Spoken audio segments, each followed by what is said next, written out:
సేవలో ఉన్నంత తృప్తి మీకు ఇంకా దేనిలో కనపడదు.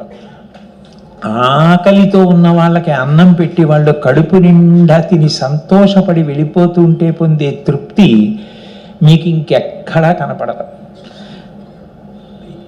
ఆ ఆర్తితో ఉన్నటువంటి వాళ్ళకి చదువుకోవాలి అని ఆర్తి ఉండి డబ్బు లేక నన్ను చదివించేవాడు దొరికితే బాగుండని ఆర్తి పొందిన వాళ్ళని చదివించడంలో ఉన్న తృప్తి, ఆ ఫీజు కట్టినప్పుడు ఆ పిల్లాడు పొందే ఆనందం మీకు ఇంకెక్కడా కనపడదు. ఆ కళ్ళల్లో మెరుపు, ఆ సేవలో ఉన్న తృప్తిని ఆస్వాదించడం అలవాటు కావాలి అంటే కొద్దిగా విశాల హృదయాన్ని భగవంతుడు ఇవ్వవలసి ఉంటుంది. అందుకే ఎన్ని పూజలు చెయ్యండి, ఇప్పటికీ పెద్దలైన వారు కూడా పూజ పూర్తయిన తర్వాత తీర్థం తీసుకునేటప్పుడు ఇప్పటికీ భాగవతం దశమ స్కంధంలో మాలాకారుడు అడిగినటువంటి పద్యాన్ని చెప్తూ తీర్థం తీసుకుంటారు.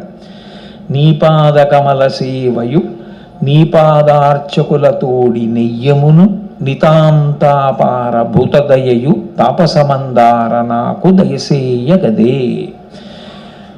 నితాంత అపార భూతదయయు, ఎవరైనా కష్టంలో ఉంటే అది నా కష్టమన్నంత మనసు చెలించిపోయి వాళ్ళని ఆదుకుంటే మనసు సంతోషంతో నిండిపోయేటటువంటి గొప్ప ప్రేమ కలిగిన హృదయాన్ని నాకు ఈ 84 లక్షల జీవరాశుల్లో అందరినీ ప్రేమించగలగడం మనిషికి ఒక్కడికే చెల్లింది. మిగిలిన ప్రాణులు అట్లా ప్రేమించలేవు, వాటి ప్రేమకు ఒక పరిమితి ఉంటుంది. కానీ మనిషి అట్లా కాదు, అన్నిటినీ ప్రేమించగలడు. ఎంత ప్రేమించగలడు, అవి కూడా మనిషిని అంత ప్రేమించగలవు.